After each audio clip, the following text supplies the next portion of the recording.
I am back with another spooky story. I know I've been gone for a little while. I am so sorry.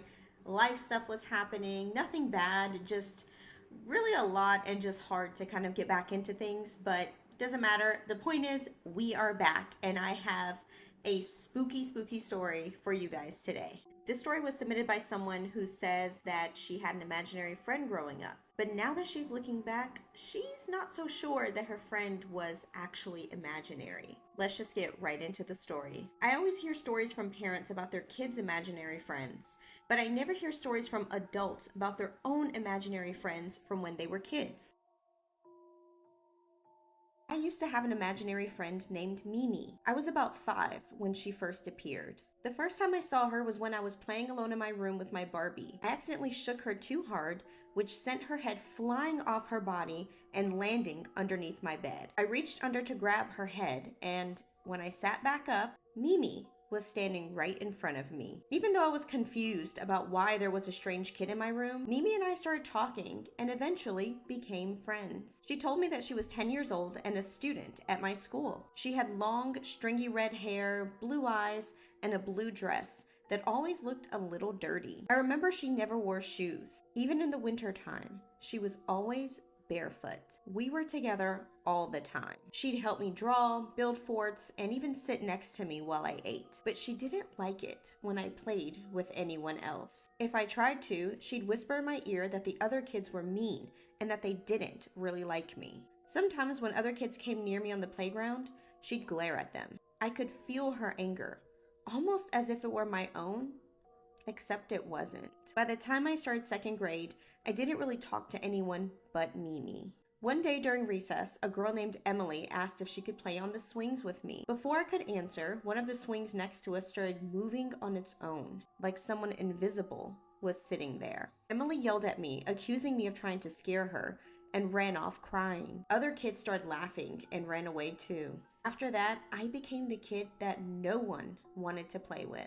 My teacher eventually called my mom in for a meeting because I wasn't concentrating in class and barely interacted with anyone. I remember sitting at one of those little round tables while my teacher and mom talked softly across from me. My teacher said, "We've noticed she's been very isolated. She says she's talking to someone named Mimi, but we don't have anyone in our class by that name." I got defensive and I said, "She's right there." I pointed to the window. Mimi was standing there, watching and listening, with her head tilted and a scowl on her face. My mom and teacher both turned to look, but they didn't see anything. My mom said gently, "Honey, there's no one there." They asked me to wait outside while they kept talking. So I sat in a chair in the hallway, and while I was sitting, I saw Mimi starting to walk towards me from the far end of the hall. When she reached me, she said she was furious about what my mom and teacher were saying and that I needed to run away with her because they were trying to separate us. That led to our first argument. What I didn't know was that my mom and teacher were watching me through the small window in the classroom door. When I finally noticed, I waved them over and said, "See? This is Mimi. I told you I wasn't lying." Again, my mom said she didn't see anyone. I'll never forget the look on her face. Concern mixed with something like fear and sadness. I was confused and frustrated. Mimi was clear as day to me. How could no one else see her? That's when I realized something was strange about my best friend. Just as my teacher started talking, the fluorescent lights above us started flickering. Mimi was glaring at her with pure anger. Somehow, I knew Mimi was messing with the lights, so I begged her to stop. My mom immediately grabbed my hand and took me to the front office to check me out of school. After that, Mimi changed from someone I considered a friend to someone that I just wanted to get away from. She started waking me up at night, whispering that my mom didn't trust her. She'd tell me stories about how her own family couldn't be trusted either, how they'd left her behind. When I asked what she meant, she snapped at me. So I stopped asking questions. Sometimes she would pace my room while I tried to sleep, muttering things that I couldn't understand. Her bare footsteps made this soft, sticky sound against the wood floor. That's how I always knew that she was nearby. One night, she sat behind me brushing my hair and said, You don't need anyone else. I'm your best friend. It didn't sound comforting. It actually sounded threatening. I was exhausted from dealing with her for years, and so I finally snapped. I yelled at her.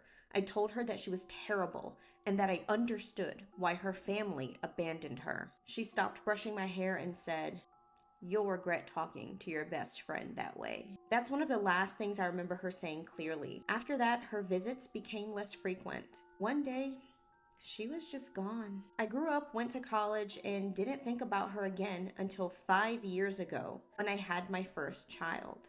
On the night my daughter was born, I was sitting in a rocking chair holding her when I heard the unmistakable sound of bare feet walking across the floor. I jumped up and turned on the light, but there was no one there. Other than that night, there's been no sign of Mimi since. So what do you think about Mimi? Was she just an imaginary friend? Or was she something that attached herself to this person while they were a child? Tell me what you think happened in the comments, and don't forget to follow for the next spooky story. Let me tell you guys a true scary story about the first and thankfully only time I've ever had sleep paralysis. This occurred when I was babysitting at an extremely haunted house, for those of you who know my lore, where there was a lot of demonic activity in the home. I, very thankfully, before this time and since then, I have not ever experienced sleep paralysis. I've always been very terrified of it, but I did this particular night. So I was overnighting, watching the kids overnight. It was around Christmas time, and there was just normal kind of amounts of activity and encounters this night, nothing too crazy until this happened. So I remember I was asleep on the couch because that's where I would sleep. I would always sleep on the couch. Surprisingly, I actually fell asleep early, which I never, I always had trouble sleeping for obvious reasons there, but I was really tired, so I passed. And I wake up to the sound of something rustling. It sounded like, let me shake. Can you guys hear that? I don't know if you can hear that. It just sounded like something rustling, like a leaf or something. And I opened my eyes to to get up and look around, and I can't move my body. I can only look around. I couldn't even move my head. And I immediately closed my eyes, and I kept opening and closing them, and I was just praying, God, this is not happening. Please tell me this is not happening.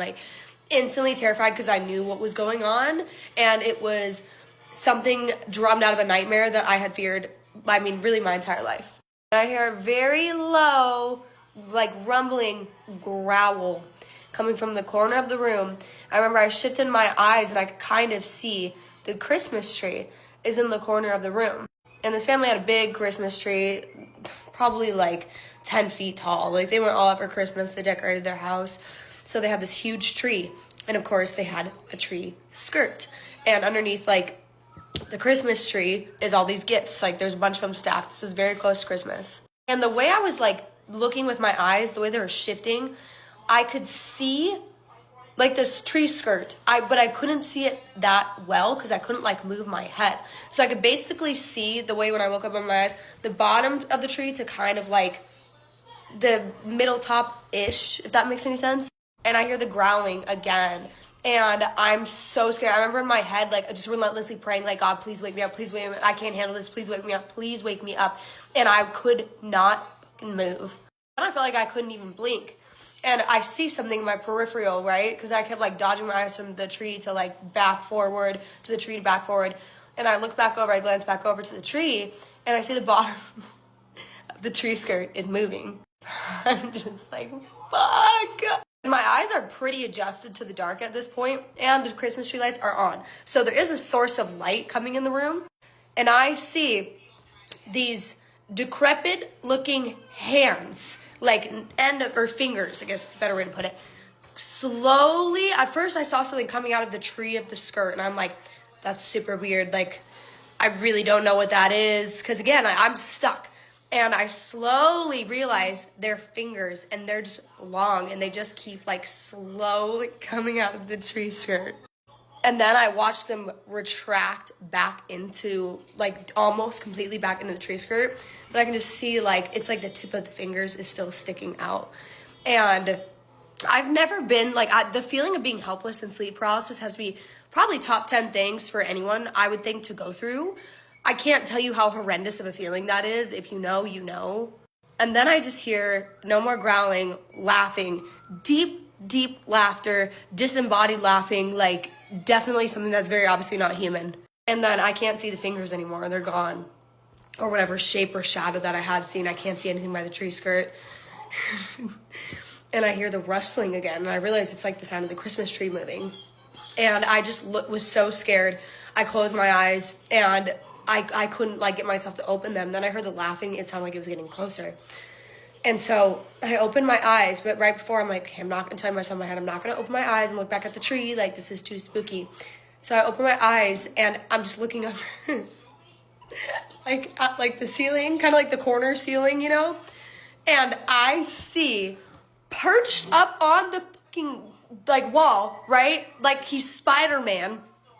I see this demonic entity and I can't put into words how just foul this thing, like in scary, it was contorted. Like I couldn't tell, obviously it's because I couldn't fully really move my head and look, but I make eye contact with it, I think, right? Like I just see it. It was so like distorted and twisted. I couldn't tell what it was. And I thought I saw its eyes and then they vanished. And I was just pure fear.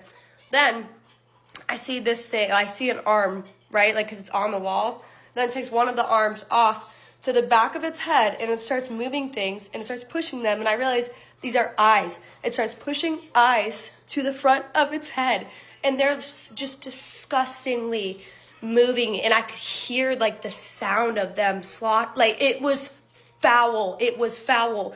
Move the eyes. So then one eye moved first, right? It's kind of downwards. It's very distorted. And it's looking, now I've officially made eye contact. I thought I looked right at it before, but then I blink and the eyes disappear. And all of a sudden he's pulling them from the back of his head up to the front of his head. And as he's going to pull the other one to the other side, he starts moving like so creepily and like unsmoothly closer to me, like as it's scaling the wall and moving its eye into the front of its head. I found my voice and I just remember screaming, and I shut my eyes and I was, God, please, like now. And I ended up waking up. I was so terrified from that incident. It was so hard for me to sleep over there again. I don't think I ever got like a good night's rest, and I really stopped doing overnights after that. That's all I have for today. Bye. This sleep paralysis story that I'm about to translate for you has got to be the scariest fucking sleep paralysis story that I have heard as of yet. I wish I was kidding. I'm not kidding. Also, I got these earrings in my P.O. box thanks to Pauline. Christmas ASMR. This lady's name is Daniela. She's 26 years old and she is from San Luis Potosi and she lives with her mom and sister. Daniela never believed in the paranormal. She was a skeptic. She always thought that people who shared like spooky ghost stories were just made up. However, her skepticism completely changed the second that she met her. Who is her, you might ask? Yeah, someone we do not want to fucking meet. I do not even want to have sleep paralysis. I don't want to see this lady in my sleep paralysis. Oh my god. She describes her as the lady in white. Now, the first time that she ever had a sleep paralysis episode was when she was in high school. She had heard about sleep paralysis and her understanding of it was like your body is asleep but your mind is awake, so it was nothing crazy, it was nothing scary or paranormal. The day leading up to her first sleep paralysis episode was normal. She went to school, she helped her sister with homework, she helped her mom wash the dishes, she went to her room, she was on her phone, and she finally put her phone down around 11 p.m. to go to sleep. She ended up falling asleep just thinking about this exam that she was gonna have the next day. However, a few hours after, she woke up. Her arms, her legs, her body, she couldn't move, but she was awake. She wanted to scream for her sister or her mom, but she couldn't even say anything. She was able to see her room and she said that everything was normal except she noticed something across from her and that there was a lady inside of her bedroom. The lady was dressed in all white. Her hair was so long that it was up to her knees, and she said that at first the lady was just standing there, but then she started to like silently cry, and then it sounded like she was in pain, like if something was hurting her, and she noticed how this lady started walking across her room, but she would never look at her in the bed. It was almost as if the lady didn't know that she was there. She was so scared at what she was seeing. Of course she couldn't move, but she could feel the tears coming out of her her eyes. That was also the moment that she felt like somebody was shaking her. It was her sister. Her sister said that she was making noises like if she couldn't breathe, so she decided to just wake her up. And she says that when she finally was able to move, she opened her eyes and there was no lady inside of her room. After this, it was weeks before she had another sleep paralysis episode, and it was the night where they had a lot of guests over, and she was really tired because she had helped her mom clean and do everything around the house, so she did not expect to have a sleep paralysis episode, being that she was exhausted. This time she didn't go to bed until 2 in the morning. She said that she was on her phone and then she fell asleep and again woke up not being able to move her body, and this time she sees the same lady in the corner of her room. She said that this lady was in the corner, not moving, but covering her face with her hands. Oh my god, I don't even want to think about that. Just side note, that's not even the scary part of the story. Wait till the fucking ending of this story. Anyways, back to the lady in the corner in white with the hair up to her knees and her covering her face like this.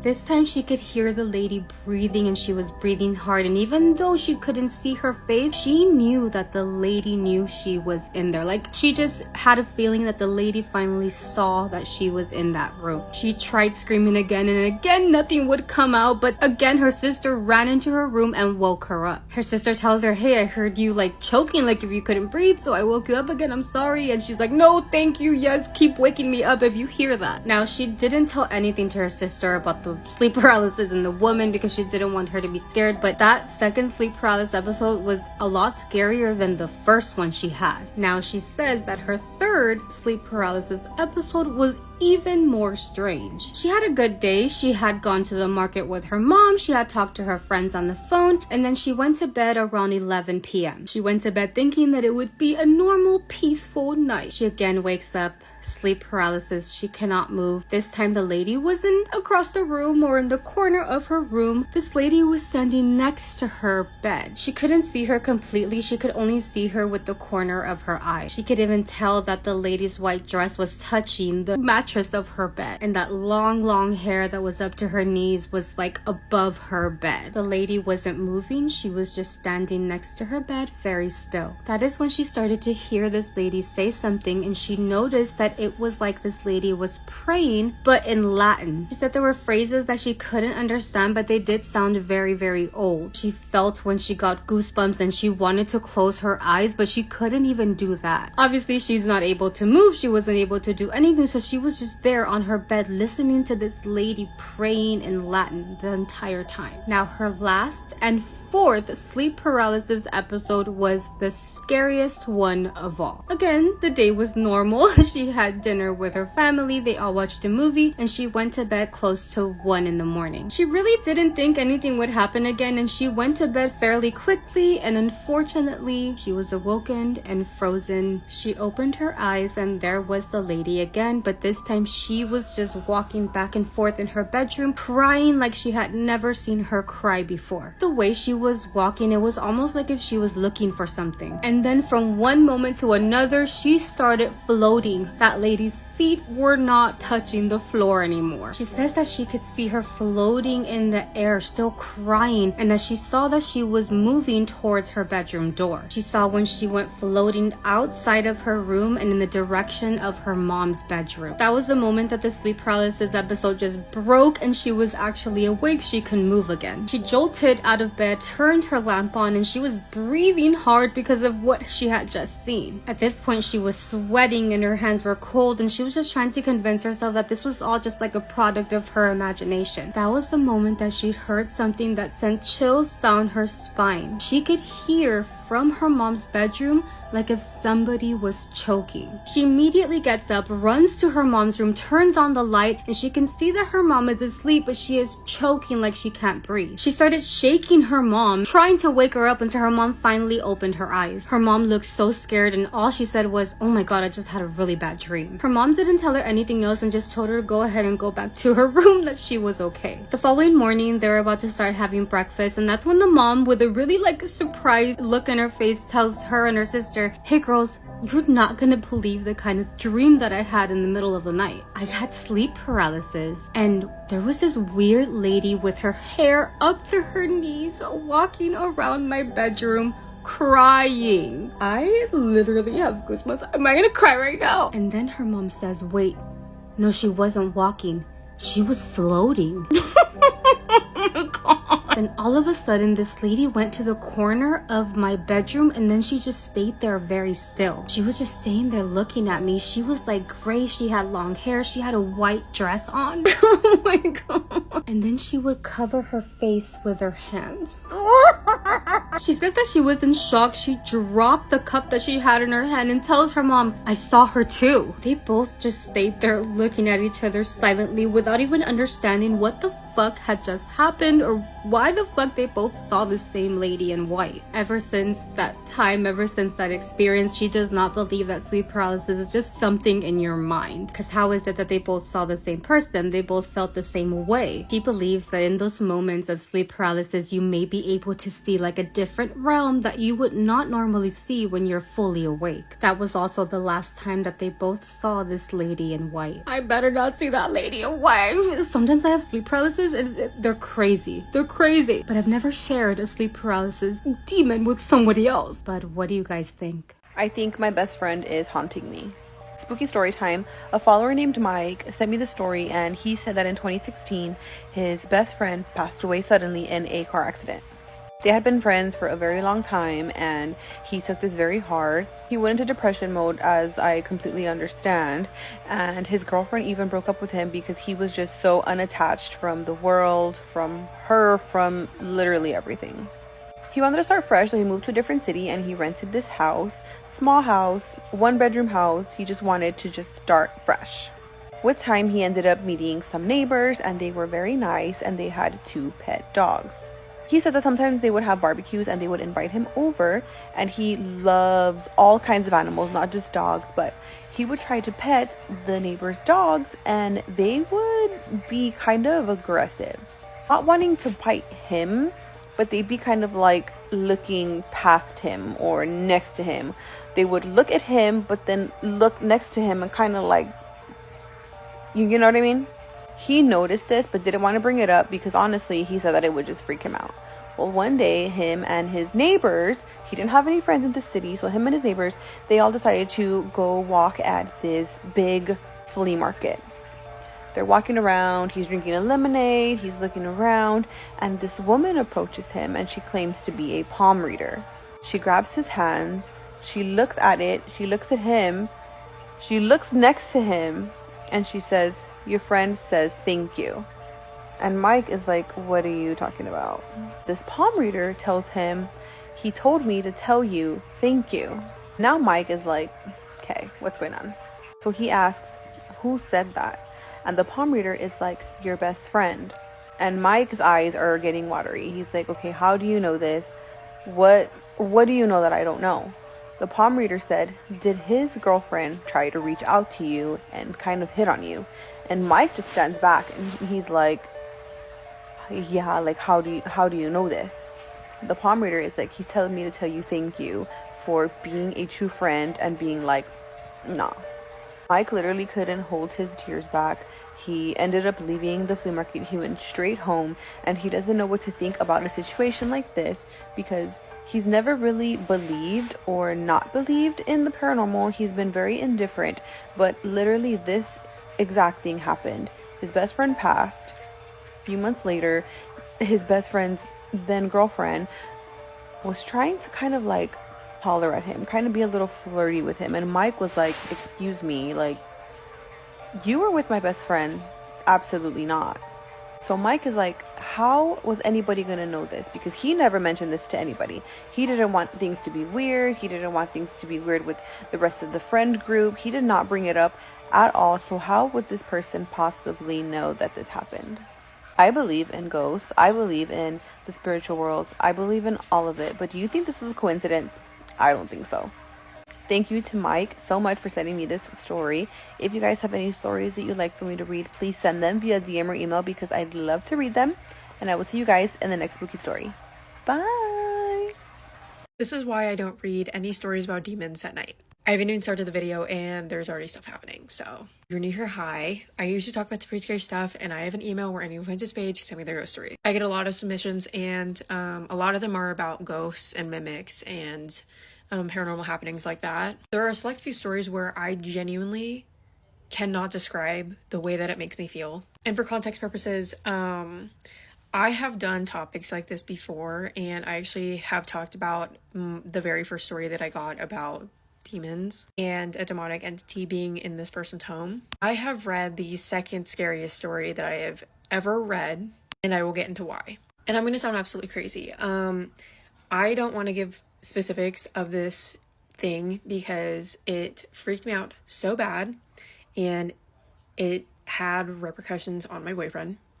To the point where I didn't even think I was going to make this video. But I do think it's important to talk about how talking about things like this can conjure this stuff to happen. But anyways, I've never talked about this sensation that I feel ever, but sometimes when I talk about very specific stories, it's not all the time, it's with very select stories, I feel like there is something there. And I have chills even talking about this, but I felt like with this very specific story, that there was something in the corner of the room I film in watching me.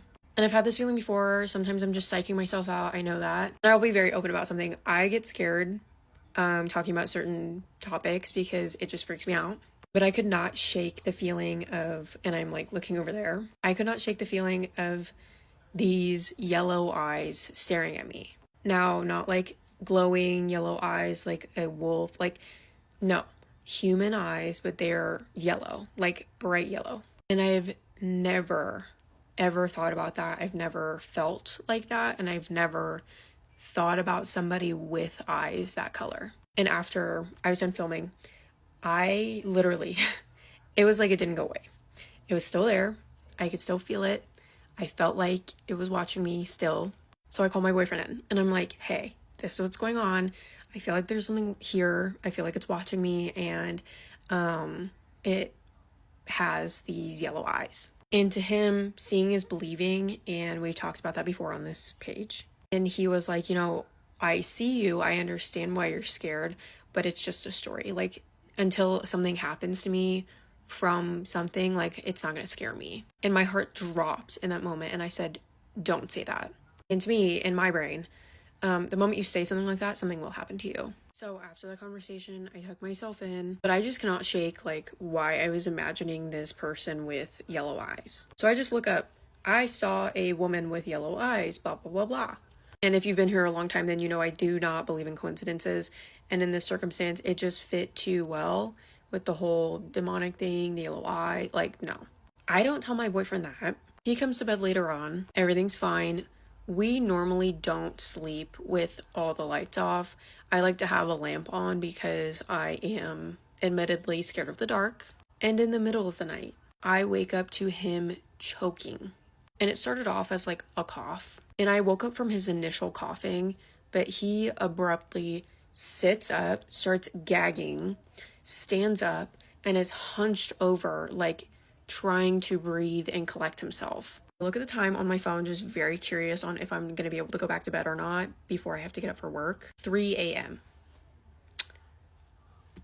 And the next day I text him at work and I'm like, hey, not to scare you, but I did look up what that meant and blah, blah, blah, blah. And it just freaked both of us out. But yeah, that has been my experience for the last couple of days. That's kind of why I haven't really been making videos. It really freaked me out. But anyways, that's going to do it for me. Stay tuned for more stories. Imagine someone coming into your house and blowing dust in the air, and then you just happen to do whatever they say afterwards.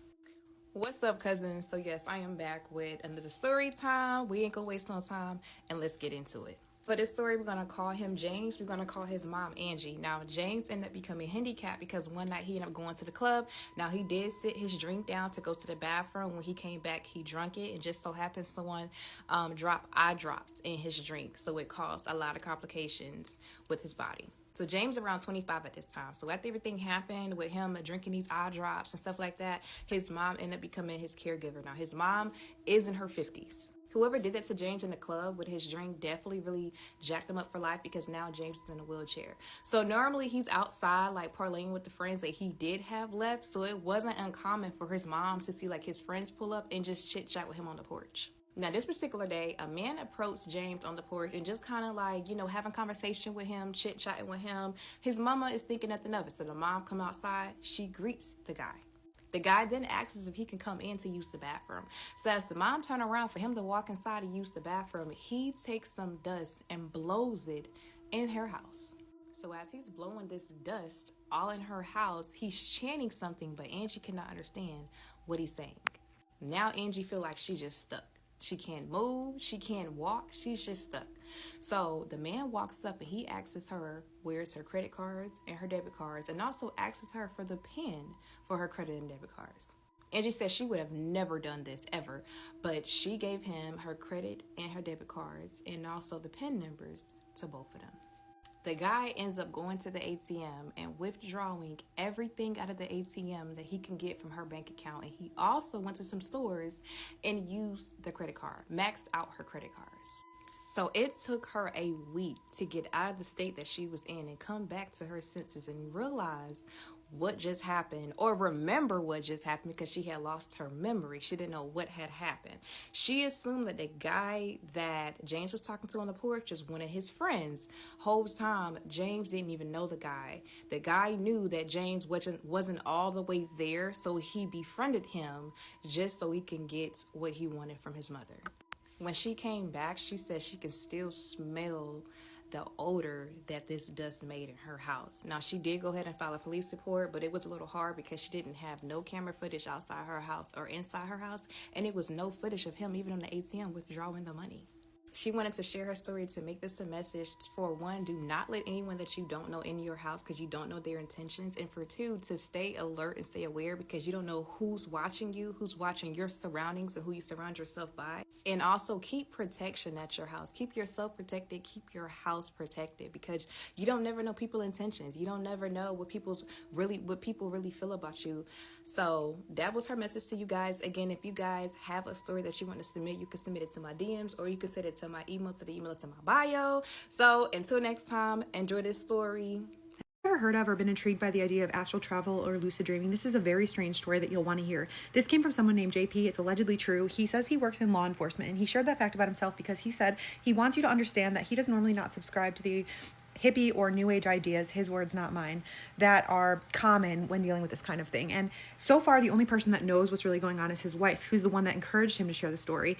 He said that she follows me on here. He doesn't. He swears what's happening is very real and it's starting to freak him out. He said he has been tested. He's in sound physical and mental health. Okay. He describes himself as a very normal guy, and he says the only really weird thing that's ever happened to him that he couldn't explain was when he was a kid. He was about 6 or 7. He was raised by a single father. His father was also in law enforcement, and his father had this friend, like his best friend, who was also JP's godfather. And JP loved his godfather. Every time he would come over, JP would be really excited. His godfather was like a second father. Kind of stepped in when JP's mother died and helped his father raise him. So anyway, JP's like 6 or 7, and this one morning he wakes up and he knows that his godfather is coming over, and so he draws him this picture. He goes in the kitchen, his dad's already up having coffee, and JP puts the picture on the kitchen table in front of his dad, and his dad's like, oh, you drew me a picture? And he's like, no, that's for my godfather. I don't know the godfather's name, we'll call him Joe. He's like, this is for Joe. And his dad's like, oh, okay, I'll give it to him when I see him later.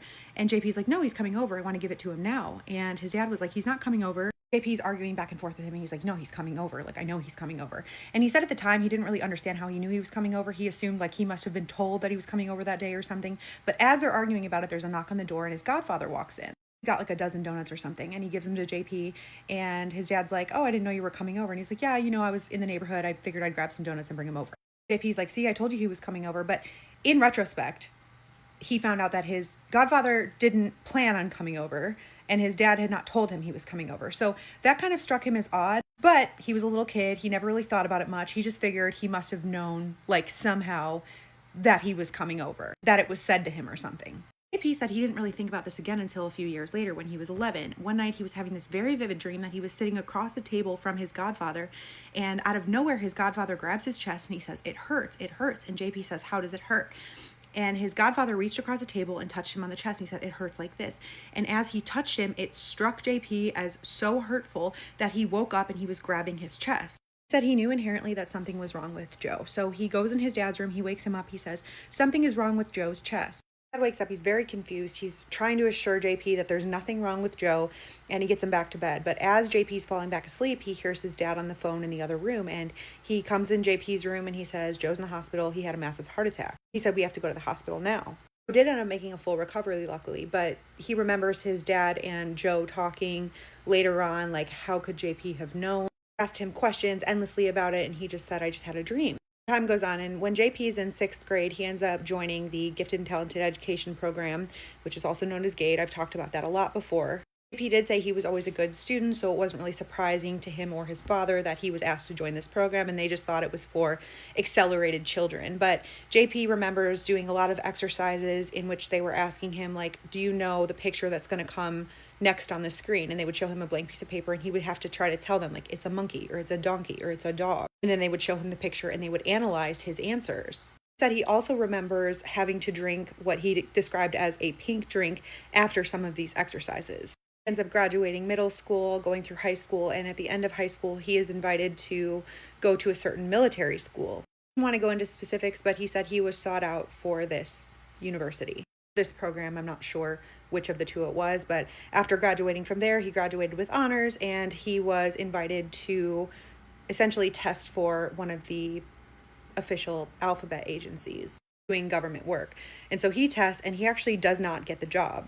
Because initially he was accepted to work for this agency, but later it was retracted on a technicality, not his test scores. I'm not sure exactly what that means, but whatever, no big deal. He wasn't planning on doing that anyway. He just kind of fell into it, and he ends up going into law enforcement like his father. Life is moving right along. Mid-20s, he meets his wife, who is a nurse. She works nights, he works days. One day he gets off work, and she's about to go into work, and she calls him on the way to work, and she's telling him all about how she's had a really hard week, and she's just kind of going through it. And JP feels bad. He's like, I'm going to take you on a really nice date tomorrow. Like, we'll make this right. We'll make you forget about your job. He had a really long day that day as well, so he ends up falling asleep pretty much immediately after eating dinner, and he doesn't even say goodnight to his wife that night. And in the morning, he wakes up to a text from her, and she sent it about 3 o'clock in the morning, and it was a picture of flowers. And she sent him something along the lines of, like, I just want to thank you so much for bringing these to my job. You know, it really did make my day a lot better and show me how much you cared. And JP was very confused because he didn't send her or bring her flowers.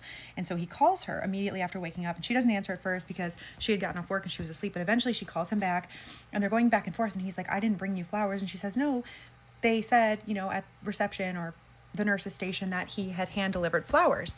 And that really rubbed him the wrong way. And that really, for the first time, made him question his mental health, because he was like, something is going on. I did not leave my house. He said that she was insistent that another nurse who he had met before did hand deliver them. And so that actually made him question whether or not he was like sleepwalking. He's like, did I wake up in my sleep and get her flowers and drive them to the hospital in the middle of the night? He checks everything. He has no charges for flowers. His car's in the same spot. At the time, he was living in an apartment that had like street parking. His car's in the same position. So he has no idea what's going on. He concludes that basically somebody else is trying to like woo his wife.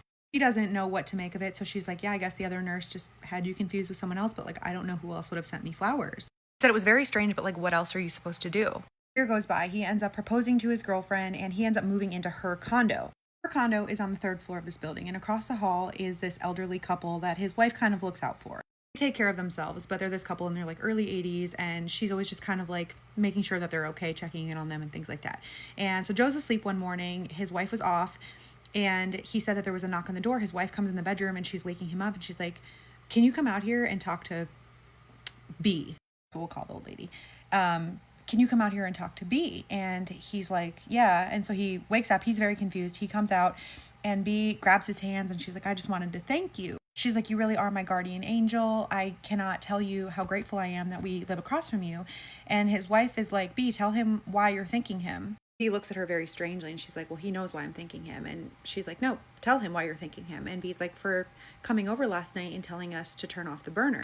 Joe said at that point he had absolutely no idea what was going on, but it turned out that she had thought that he came over, knocked on the door, and told her to check her stove. He had been asleep and fallen asleep while reheating some food and had left the burner on.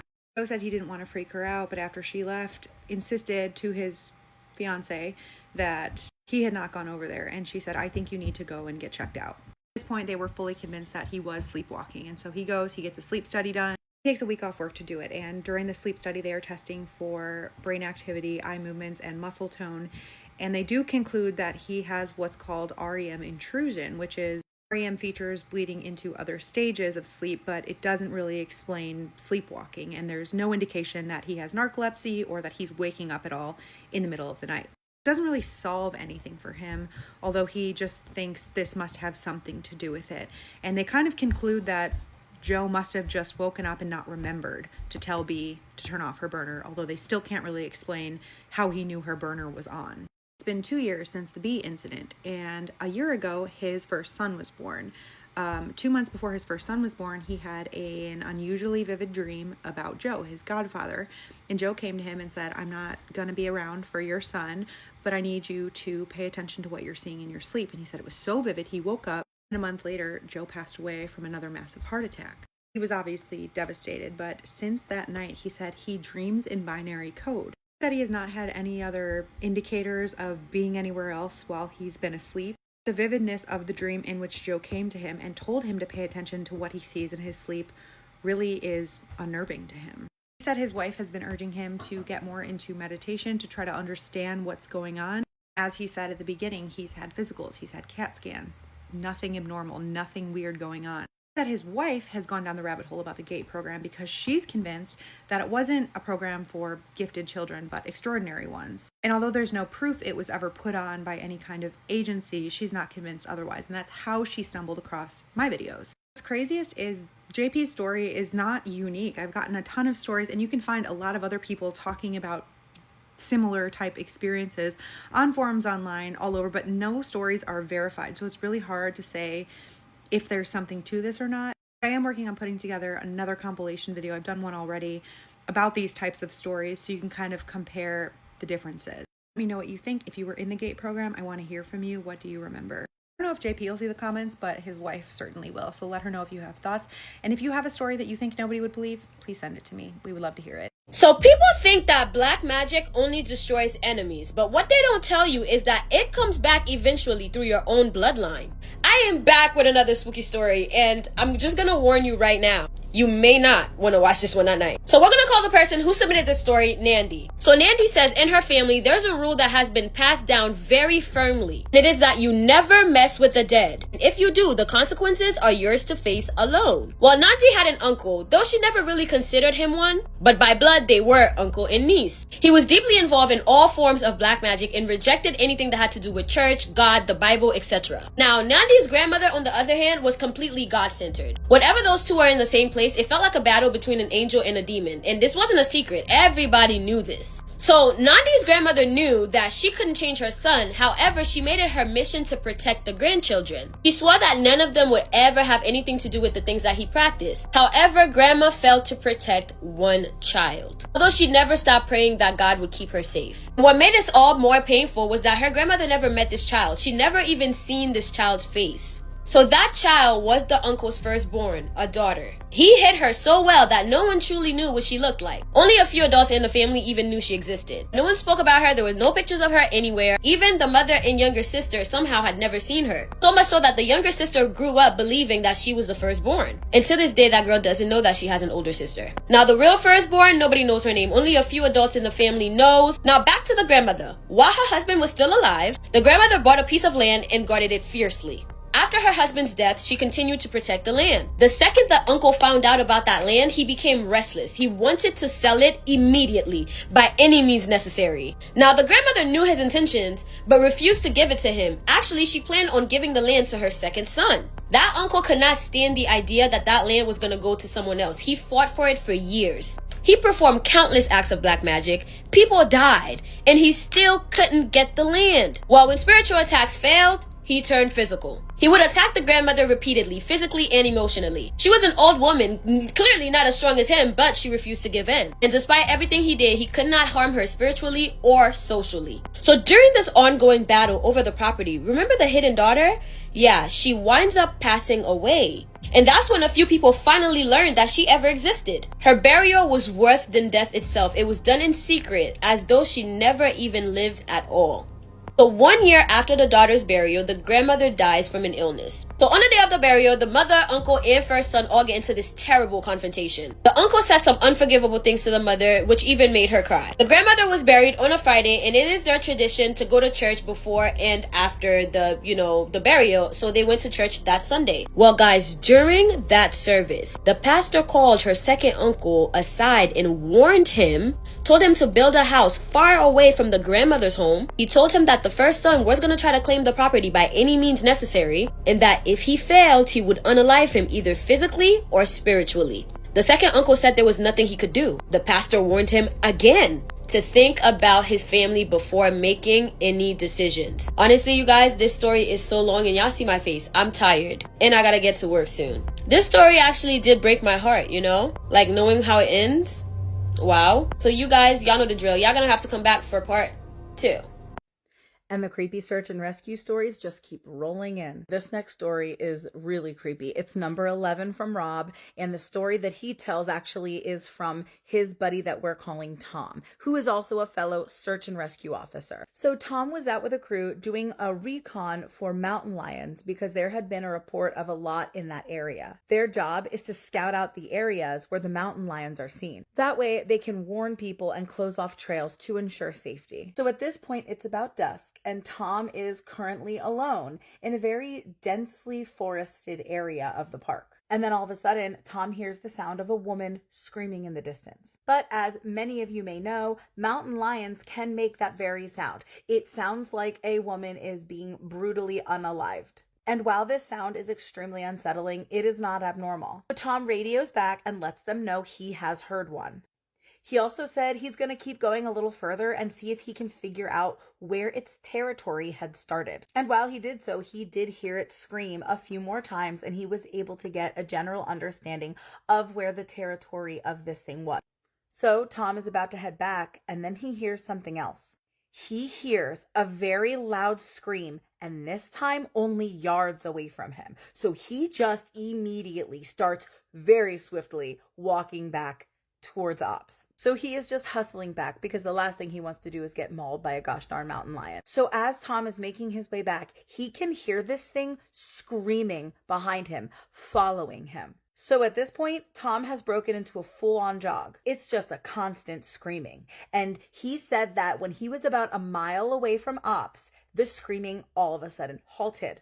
So Tom turns around. It's almost dark at this point, but when he turns around to see, just before it curves around a bend, in the distance is what looks like the figure of a man. So Tom yells to this man, and he says that the trails are closed, and for his own safety, he needs to come back to the welcome center. And the figure of this man just stood there. So Tom decides he's going to backtrack a little bit and go up to this man to have a talk with him.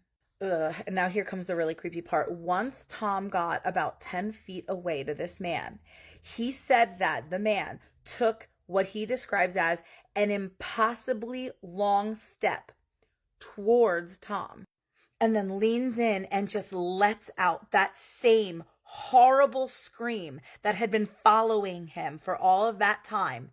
And with that, Tom whirled around and just booked it back. He didn't even look behind himself once. He just sprinted back. By the time Tom got back, he said that the screaming sound had sort of receded back into the forest.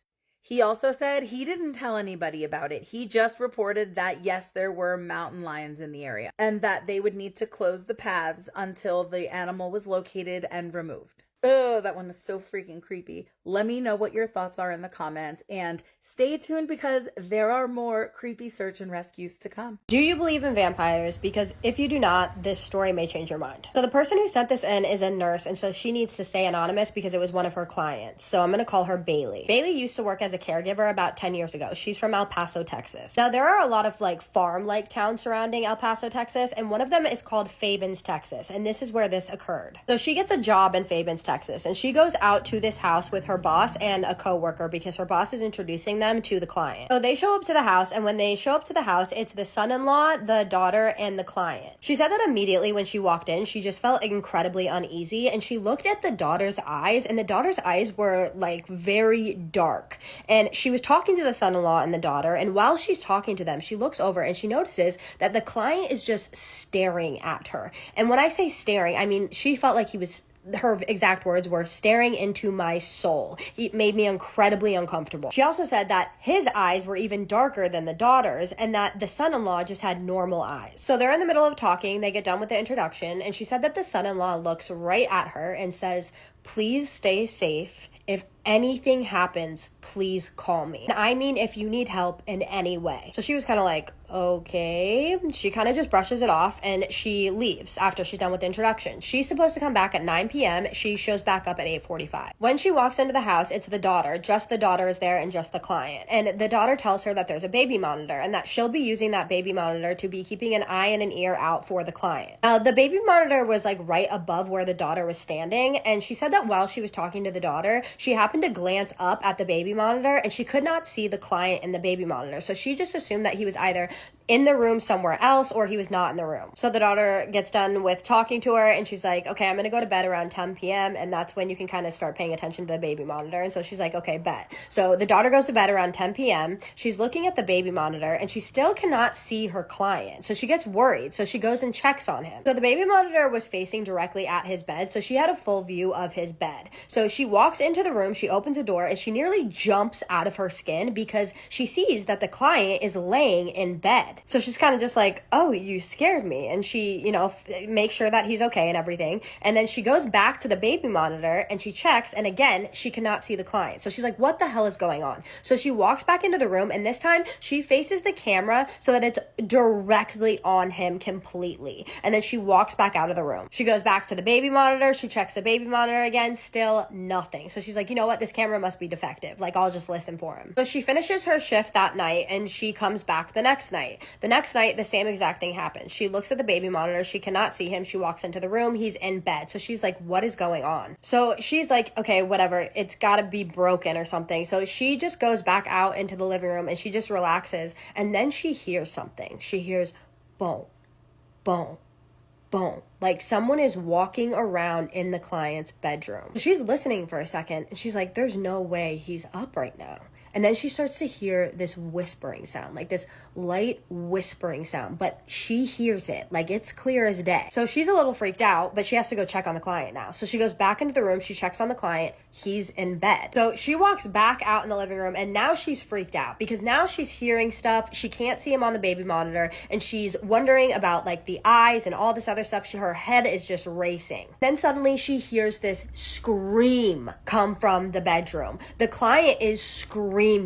And so she is in shock at this point. So she jumps up and she runs into his room and he is fine. He is laying there like nothing happened whatsoever, just staring at her with those black eyes. So at this point, she's like, I have had enough. So she goes and checks on the daughter, and the daughter is fast asleep, even though she just heard screaming. So she goes back out into the living room. She checks the baby monitor again. He's still not on the baby monitor, and she is terrified at this point. She said that this went on all night long. Him screaming, her going into the room, and him just up staring at her. Each time, not saying anything, just staring at her. He's not sleeping at all, and she hears him screaming, but it's like not him or it is him, and he's just messing with her. She's also hearing the walking around in his room, and each time she hears the walking around, she's going into that room immediately afterwards, so she would know if he was up walking around. She leaves that night, and she calls her boss the next day, and she's like, listen, I'm not going back to that house. There is no way you can get me to go back to that house. It's just too much. And she tells her boss what was going on. Her boss was like, okay, that's fine. You don't have to go back there. We'll send someone else there. So they send someone else there. And the next day, they both get called into the office. Apparently, that girl had went through the same thing that she went through and had complained about it. So when they get called into the office, their boss is like, listen, what's going on with you two? What happened? So they tell her everything. And they tell her about the baby monitor. So her boss is like, okay, well, why don't we just talk to the daughter about the baby monitor? So they call the daughter and they're like, listen, some weird stuff has been going on. My employees are complaining. And also something is wrong with your baby monitor. Apparently, your father is not showing up on the baby monitor. We think it's broken. The daughter, instead of being like, okay, I'll check the baby monitor, terminated services right away. No explanation, just terminated services after 3 days. So what do you guys think happened here? What do you think this was? Do you think that this was a broken baby monitor and just some really creepy family? Or do you think that this was something else? She thinks that it was a vampire. What do you guys think the creepiest part of the story was? Because I gotta be honest with you, him screaming and then her going into the room and seeing that he's just sitting there staring at her creeped me out. That would freak me out. If someone was just screaming and then you go into the room and they're just laying there staring at you, like, oh. Now, correct me if I'm wrong, but I don't know of any cameras that are broken that show the room but not a person. Is that possible? I'm not very tech savvy when it comes to this type of stuff. You would think that I would be because I'm a content creator, but I'm not. So if somebody could please tell me if this is a thing, drop it in the comments below.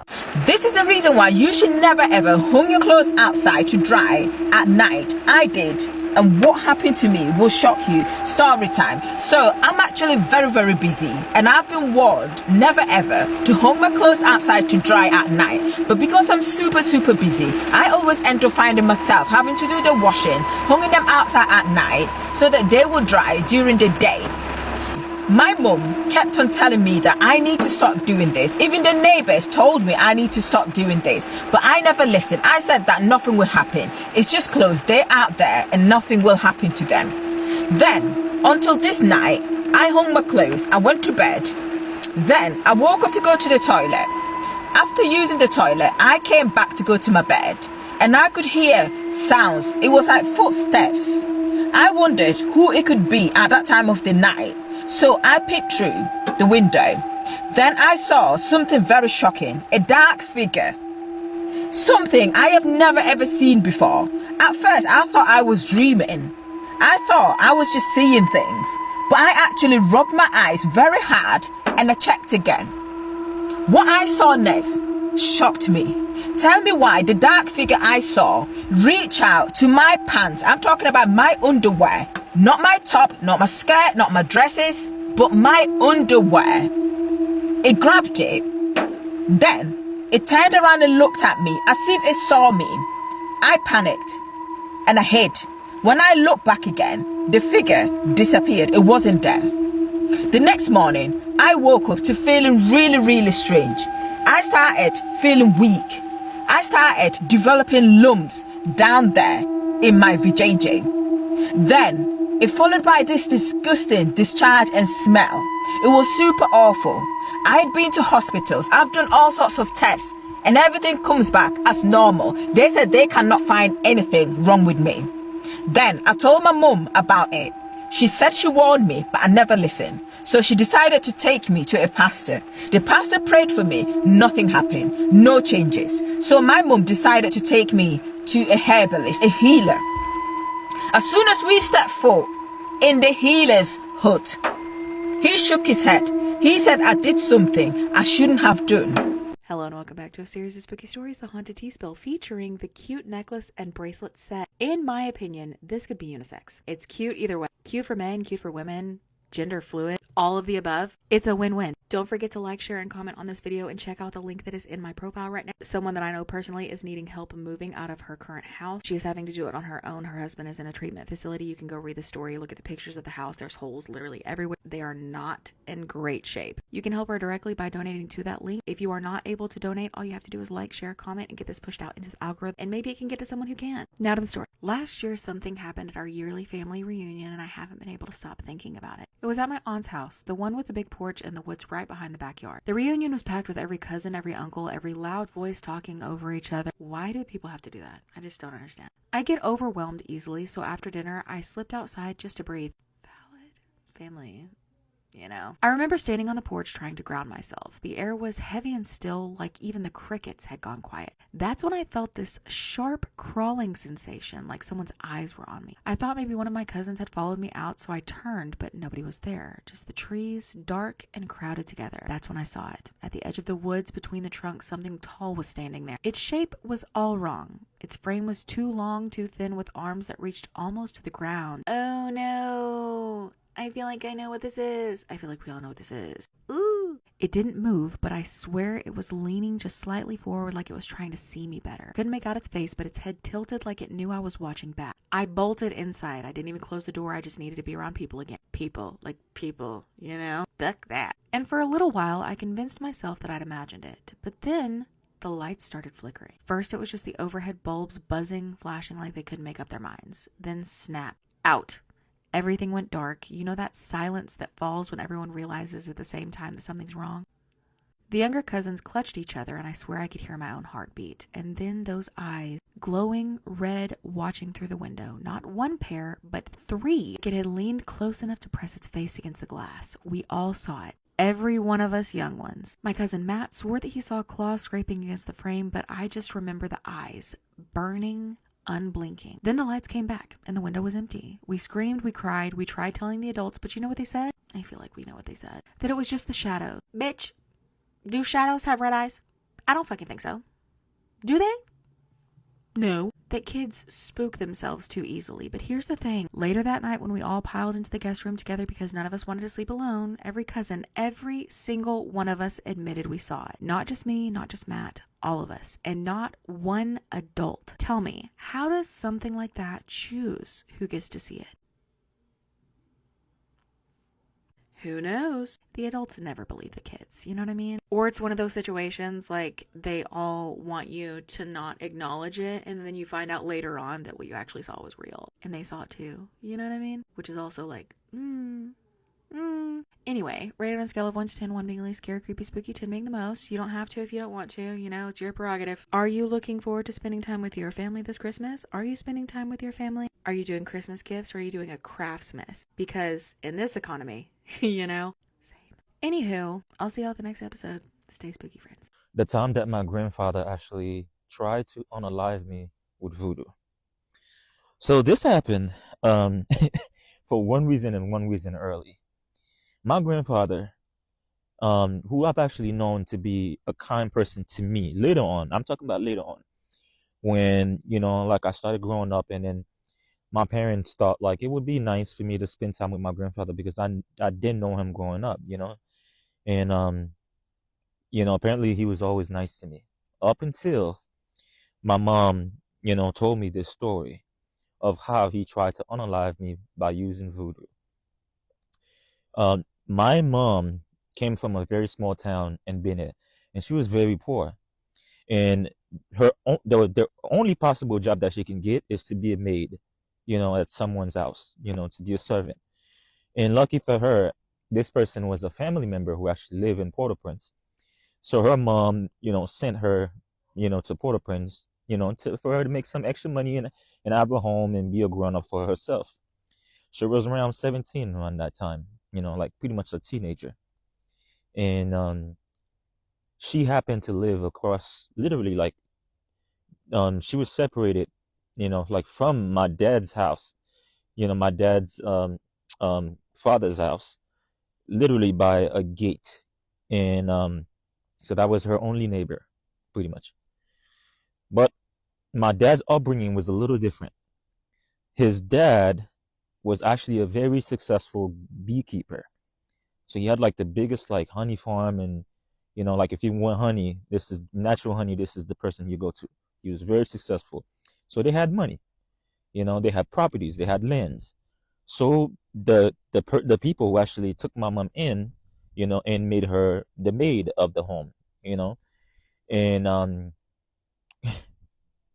so my dad every single day would be peeking through the gates trying to get my mom's attention when she's in the backyard washing clothes, you know, like cleaning around, you know, cleaning the backyard.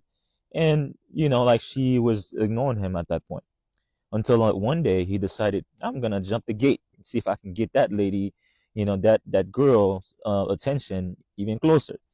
So he jumped the gate, and it started from there. They started talking to one another.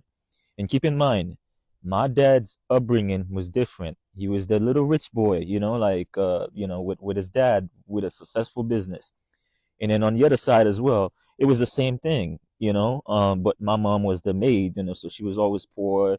They always they'll deem her to be uneducated because of where she's from. Little town, there's nothing going on but literally farms, trees, animals, and stuff like that. So her only option was to be a maid down in Port-au-Prince. And everything was going well. They're talking, like they're fooling around until my mom got pregnant. She got pregnant with the first child. The my sister that I told you guys that the Luga who actually unalived her. Yes, she got pregnant. She got pregnant with her, and when both sides of the family found out, it was chaos. My dad's dad was really mad that my dad got a poor girl pregnant. That's not what he wanted for him. That's not what he wanted for any of his kids. And on the other side, that family is saying, hey, listen, you got this girl pregnant. You got to get married. You guys got to get a life together. You got to get a home. So both family got together and discussed, like what is going to be the option for them. What's the outcome here? And then they both agreed that they gonna have to live together, but not in one home and the other home. No, they're gonna have to live together. So we need to find a place for them to be a family together. So my dad's dad had a little cabinet, like kind of like this, same size, almost. Yeah, same size. This might even be bigger, but it was on the same land, right? So just so they can keep an eye on them. And it was my dad's land. So he allowed them to stay in that little cabinet so they can grow up and be grown up and raise the baby when the baby is born and everything. Unfortunately, you guys know the whole story of my sister passing away due to a lugao. And that didn't happen. So my dad's dad was really happy that, there's no baby involved. So this girl can actually go back to her home. And then my dad's can go back to living with him. And then he can actually go ahead and be with another girl, another woman with a rich family or something like that. That didn't happen. My dad decided, hey, I love this girl. This girl decided, I love this guy. Let's stay together. We built, we lost a baby. Let's keep going. That doesn't mean that life stopped for us. And then they still, decided, we're going to get married a certain time, later on. And then immediately, my mom got pregnant with me. This is where all hell broke loose. My dad's dad, my grandfather, was so mad that it's time to unalive this baby so they can wake up. So this dude grabbed my dad's oldest brother, who knew everything about what it is to voodoo, how to get rid of somebody, how to put a curse on somebody, everything. So he went to this voodoo priest, a friend of his, both my grandfather and my dad's oldest brother. And whatever the voodoo priest told them to do, they moved on with the plan. On the same land next to that little cabin where my parents lived, there was an oak tree right there. So that's where he went and did a whole voodoo ritual on the oak tree. And that night, this story is actually coming from my mom. I was too little of a baby to even remember any of that. This is a grown-up telling me the story. Someone with reliable source, someone who never lies, never make anything up. The sweetest lady on the planet. She said she was sleeping. And all she felt was things crawling on her. So she immediately woke up. When she woke up, she said the entire place was filled up with different bugs. Bumblebees, caterpillar, like flies, all type of bugs. And then they were all had one mission, to actually get to me. My mom said I was so covered in bug, the only thing that you can see was like literally my little face. And then like they were trying to get to me. She said a few of them were trying to get into my ears. And then all she did was grab me, shake me off, put a blanket over me, and ran out of the house. When she ran out of the house, the oak tree caught on fire. And in the fire, like if you were to put gasoline, like somewhere, and then line it up to someplace, and then it just followed all the way to the cabinet. And the cabinet actually caught on fire. completely burnt down to the ground. And then they became homeless. And the whole time, my dad's dad came out, was looking at them, laughing, with his arm crossed, like this is the best thing that could ever happen to him. So my dad fled the land with my mom, and then they ended up finding a place. Someone who actually let them live in the room for a little while.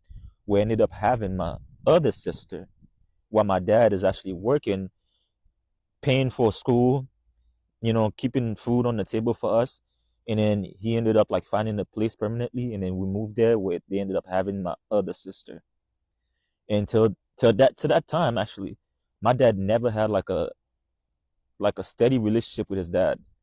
It was always evil. There was like always battle between them. And I will tell you guys a few other stories between my dad and his dad. It's crazy how like people can be so evil, and then they look for evil to do evil things, even unaliving your grandson, like just to please your ego. It makes no sense to me. Ariana. This is me and my brother's Orlando's story. This happened at the beginning of COVID, right before we went into lockdown. One day, my mom and Orlando went grocery shopping while me and my youngest brother stayed home playing video games. Now, this next part is important. Our little brother is 8 years younger than us, and he would frequently go stay the night with our tia. This day happened to be one of those days. My mom called me in the middle of their shopping trip and told me that my tia was on her way to pick up my little brother. She asked me to get his backpack ready, so I packed his bag. My tia actually arrived before my mom did, picked him up early, and left. Since my mom was going to be home soon, I put our 2 dogs in their kennels so they wouldn't run out when the door opened. While I was doing that, my mom and my brother arrived home. Orlando came inside and told me to bring in the groceries. I ran to my room to put on my shoes while he waited for me. While I was in my room, I suddenly heard Orlando say, "Danny, get out from under the bed and help us." I froze because our little brother had left with my tia 30 minutes ago. I walked to the entrance of my mom's room where Orlando was standing and asked, "What do you mean, Danny?" Orlando replied, "Yeah, he just hid under the bed." He swore he saw Danny run to the side of the bed, smile at him, and then crawl underneath it. Right after he said that, we both heard something moving under the bed, loud and clear. I stood there in disbelief and said, "Danny isn't here. Our tia picked him up like 30 minutes ago. Are you sure you didn't let the dogs out?" He said no, and thought me and Danny were pranking him. I told him I was serious. Then we heard movement under the bed again, and that's when my heart sank, because from under the bed, I saw our little brother's hand, and then his face peeked out, looking up at me with a smile.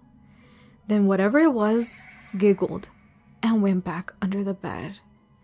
I knew instantly that was not our little brother. Orlando didn't see what I saw, so he kept saying, "Are you sure that's not Danny?" I yelled, "Yes," and told him what I had just witnessed.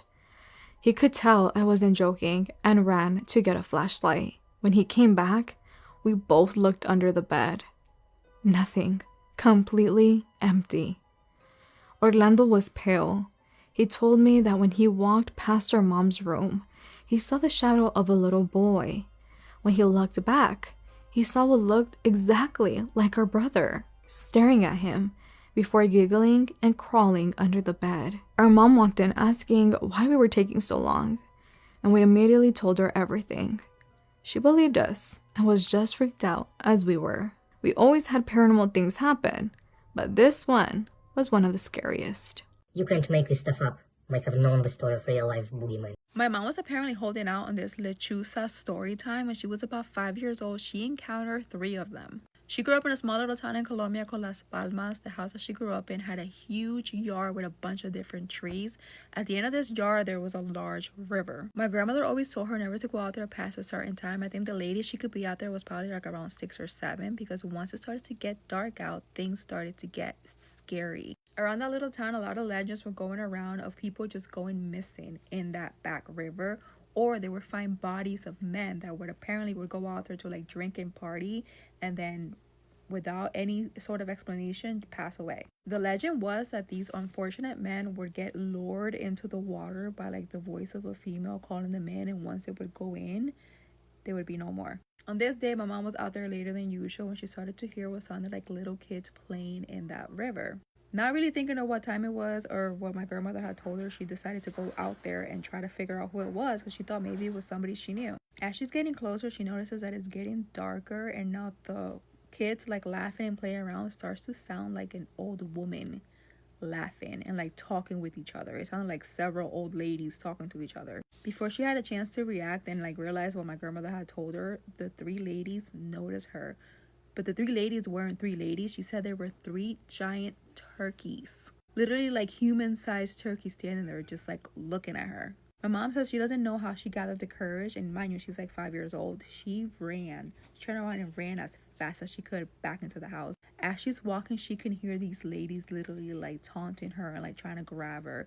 Thankfully, she makes it into the house and slams the door. When she tells my grandmother what happened, of course, my grandmother is terrified and decides to like lock everything up and like pray over her. The next morning, one of the men from the nearby village was found unalived in that same river. Want to get creeped out? Did you know that Wisconsin has a werewolf? Let's talk about the Beast of Bray Road from this cool book that my sister got me called Freaky Folklore. Shout out to Jess from Just a Little Stitches, our podcast. This creature resides in Elkhorn, Wisconsin. It was first sighted in 1936 and is known as a cryptid, a shapeshifter, and a canine. This creature is said to be elusive but aggressive. A bipedal creature similar to Bigfoot has been spotted numerous times since 1936 on a back road in Elkhorn, Wisconsin. It earned its name the Beast of Bray Road, as this is where it has been most frequently seen. However, it has also been spotted in Walworth and Jefferson counties as recent as in the 1980s and 1990s. At least this is what's documented, but I'm sure there's been more sightings that just haven't been documented. Those who have witnessed this creature say that it is usually hunting, eating, or scavenging. Many perceive this creature as a werewolf, while others, like cryptozoologists, figure that it might be some type of variant of Bigfoot or Sasquatch. Regardless, this thing is said to be enormous, standing between 6 and 7 feet tall, with a very furry but muscular body like a man. It has the head of a wolf and burning red or orange eyes. People have claimed to see it walking or running on all fours, but also on its hind legs like a human. It has also been seen sitting on its haunches or kneeling in the position that a human would. In the 1980s, there were numerous reports of this creature making contact with cars, leaving scratch marks on the doors and trunks. There was one woman who hit something on Bray Road. She got out to inspect what she had hit and was then followed back to her car by a large wolf-like creature with crimson eyes. It left claw marks on the back passenger side door. Some people have even seen this thing in the daytime. They've described it as a wolf-like monster crawling on all fours across cornfields. Now here's a story from someone who allegedly encountered the Beast of Bray Road.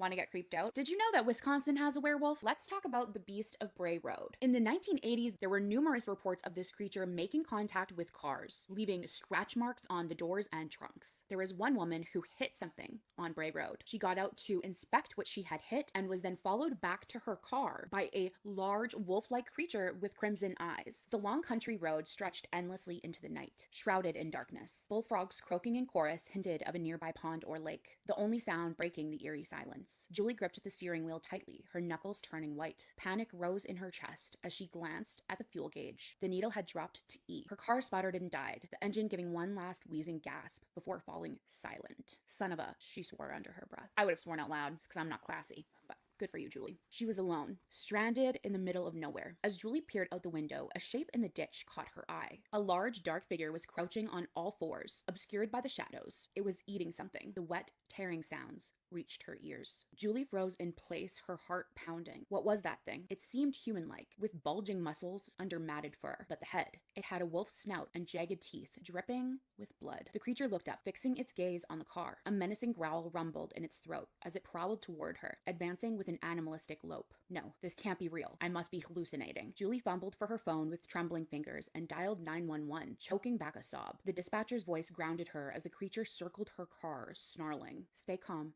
Help will come. You're not alone. Julie repeated the words in her head like a mantra, struggling to keep the panic at bay. The creature let out a bone-chilling howl, as if sensing her fear. She gripped the phone tightly, her only lifeline in this waking nightmare. The beast was out there, watching and waiting, hungry for its next meal, and she was afraid that it would end up being her. Minutes crawled by like hours. Julie huddled in the driver's seat, listening to the creature's heavy breaths outside. Its claws scraped against the metal, and she flinched at every strike. In the distance, she could hear the faint wail of sirens. Julie nearly wept in relief as red and blue lights flashed through the trees, illuminating the road. The sheriff's patrol car pulled up behind hers, and an officer stepped out. "Miss, are you all right?" His gaze shifted to the hulking figure beside her car, hackles raised in a menacing stance. The sheriff drew his gun in one smooth motion. "Freeze! Put your hands up and get on the ground now." I don't think that's going to work with a werewolf. The creature let out a roar, lips peeling back to reveal dagger-like teeth. It crouched, ready to pounce. Told you. A gunshot split the air. The creature shrieked in pain, clutching its arm. In that moment of distraction, the sheriff fired again. The beast howled and fled into the night, melting into the shadows of the forest. An uneasy silence fell over the road. The sheriff rushed over to Julie's car, pistols still at the ready. "Did that thing hurt you, miss?" Her eyes were grim, haunted. No doubt he had also seen what she had in those brief glimpses under the headlights. Julie shook her head, pulse racing. "No, I'm all right." She peered at the dark woods where the creature had disappeared, a chill running down her spine. It was out there, and there were now 2 more witnesses to the existence of the Beast of Bray Road. Let me know if you want more like this. Let me know, because I do love to share some creepy, freaky folklore. Thisbookisbomb.com. Get it. All they ever found of her were her jeans.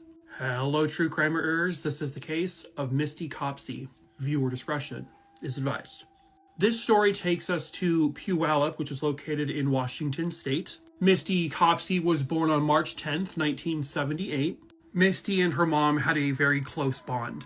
She grew up to be a really respectful and sweet young girl. Even at a young age, she was very conscientious. She was very level-headed. She was very responsible.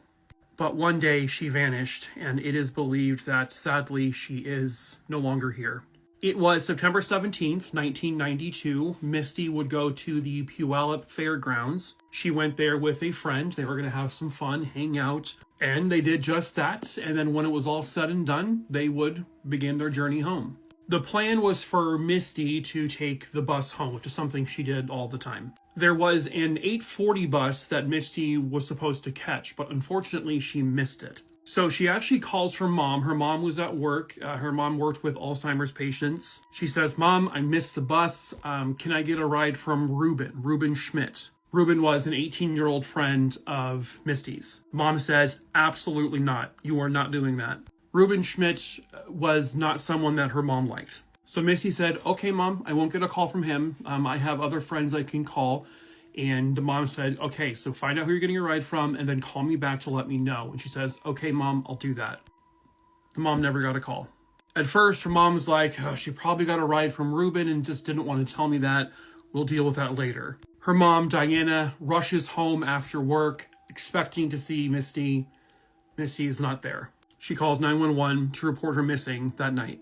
And of course, the police, being the police, did the police thing and said, "Oh, she's 14, it's just a troubled youth. She's a runaway. She'll be back soon. We can't do anything for like 30 days. What do you mean 30 days? If we actually treat missing children cases as missing children from the very first second it's reported, maybe more kids would be found alive. She then finds Ruben's number and calls him. "Did you pick up Misty? Please let me know." He said that she did call looking for a ride that night, but he said no because he had no gas. So she calls the police again and says, "Listen, I'm not waiting this 30 days. My 14-year-old child is missing." The person she spoke to this time says, "Oh, that's not even true. You don't have to wait 30 days. Then Trina finally gets a hold of Misty's mom, and mom says, "Where is Misty? Did you see her? What happened that night?" Trina says, "I ended up walking home on my own, and Misty was supposed to go to the bus stop. I don't know what happened." Well, she calls back to Ruben's place, but someone else answers the phone. So Diana asks that person, "Hey, was Ruben home all night?"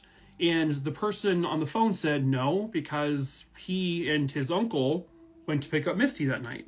She gets a hold of Ruben later and says, "Where the fuck is my daughter? Where's my kid?" "Oh, my roommate, I don't know what he was talking about. He got it all wrong."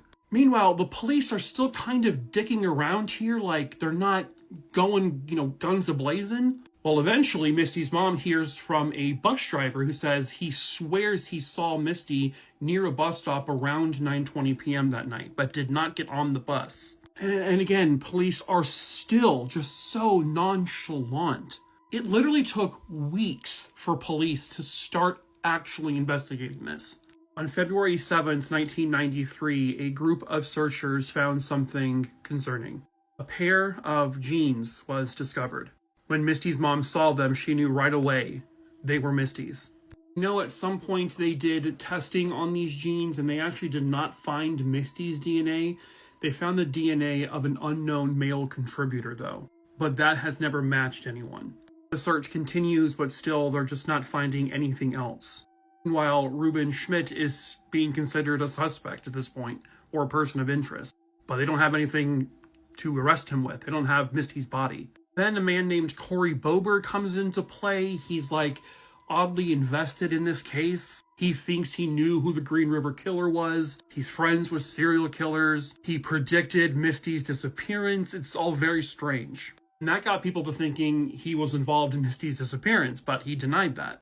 Guy was a kook. He was a loon. He was heavily into drugs. And they just think he took a weird interest in this case, but eventually they said, nah, he's not really a suspect here. The sad, unfortunate truth, though, is that Misty has still never been found. It is widely believed at this point that she met with foul play and she was likely murdered. They got conflicting stories with the friend Trina. They had this Ruben Schmidt character who says he didn't pick her up, but other people says he did pick her up. There was just so many different things, so many different branches on this that all have so far led to nothing. Her mother was extremely determined to find her daughter. She worked harder on this than anybody else. And sadly, in 2020, her mother died. A woman who dedicated the rest of her life to finding her daughter, and she died not knowing what happened to Misty. Were these persons of interest and these suspects truly looked at? How thorough were they? Someone took Misty. That much is clear. She wasn't a runaway. Someone abducted her, and someone likely killed her. The problem is they just don't know that for sure. And there is no evidence to charge anyone with anything. It's not uncommon these days to have, no body trials, but in those cases you have to have other evidence that's strong, and they just don't have that. In 2000, Misty was officially declared deceased. Now they just need that answer. Who did this to Misty and why? And if that person is still alive, they need to face justice. Someone somewhere out there knows the truth about what truly happened to Misty that day. Perhaps that someone is you. If you are terrified of coming forward, that's normal. You can report information anonymously. The goal here is to catch a killer and to bring Misty home to lay her to rest.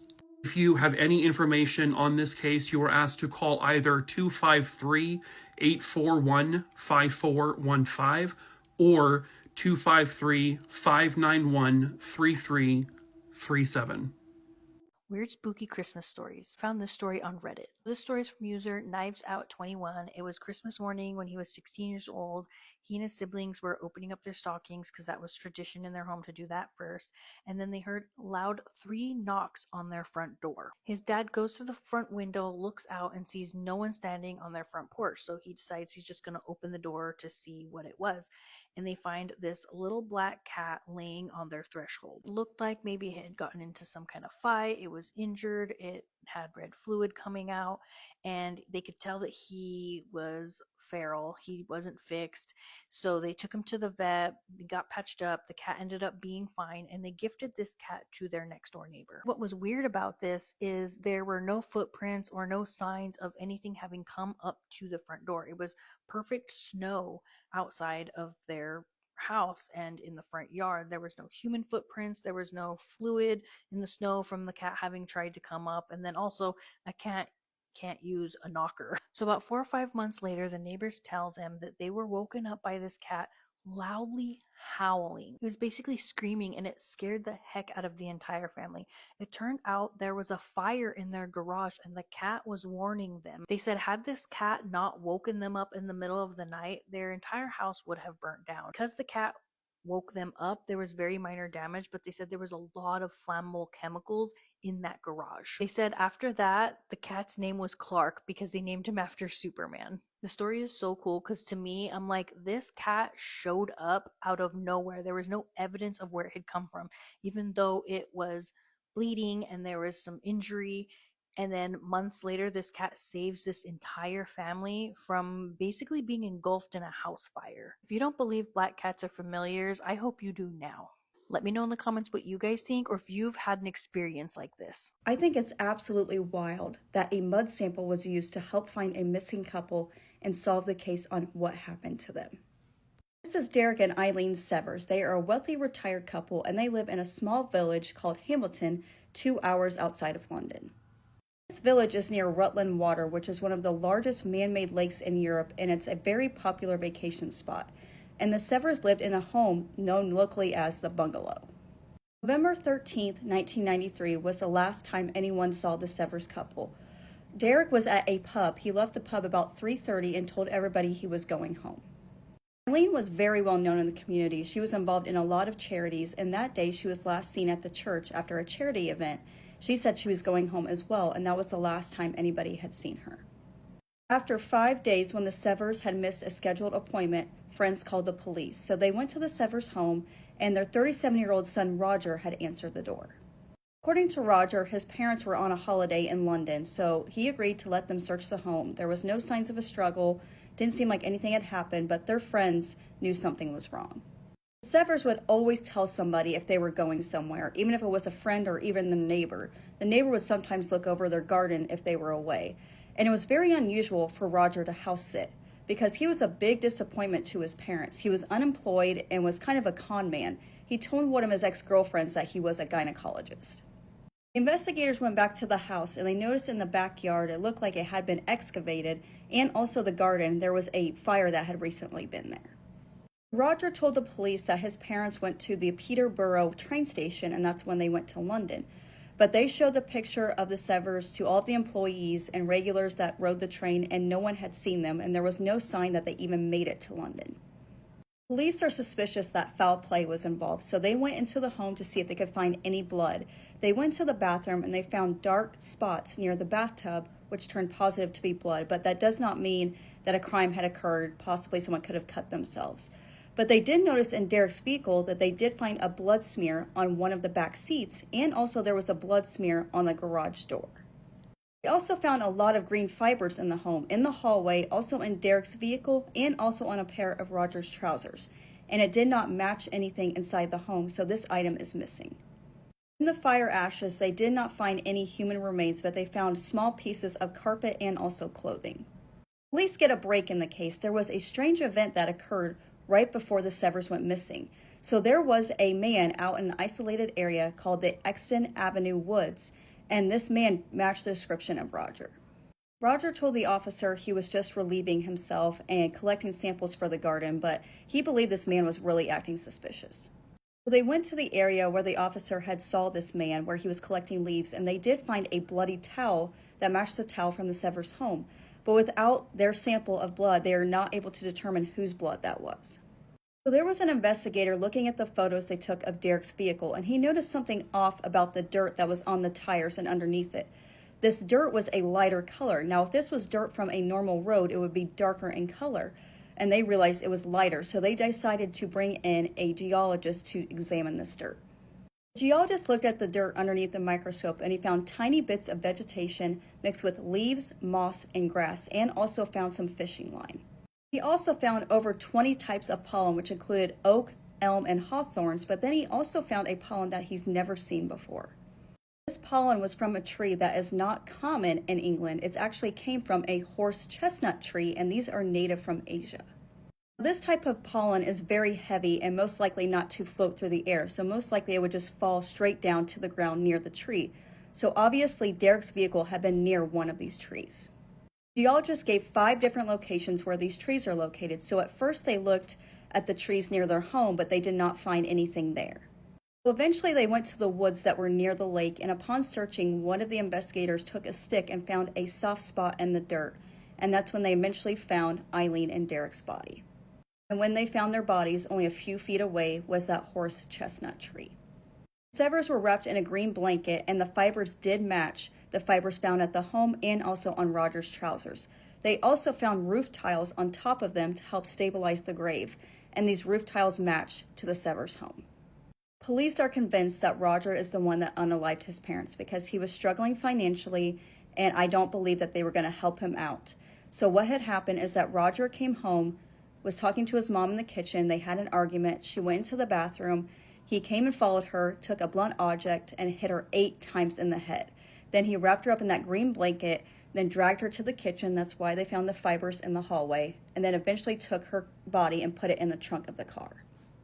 Then his father came home shortly after, and he attacked him right there in the driveway, hit him 10 times in the head with a blunt object, and that's when they found the blood on the garage door. And then he put his dad's body in the back seat of the car, and that's when they found the blood smear because his body was put back there. And Roger took his parents into the woods and dumped their bodies. So at trial, he decided to take the stand and he confessed to everything, and he was sentenced to life in prison. Who would have thought a mud sample would be able to find a missing couple? If it wasn't for that geologist finding that pollen that is from a rare tree that is not common in Europe, they probably would have never been found, and Roger possibly could have gotten away with it. I believe there was still a lot of circumstantial evidence against him, and he does have a motive. I wonder if they could get him without finding their bodies, but thank goodness that they did, because it really put the nail in his coffin, because there was a lot of evidence tying him to this, and thank goodness justice was served and the couple can finally be laid to rest.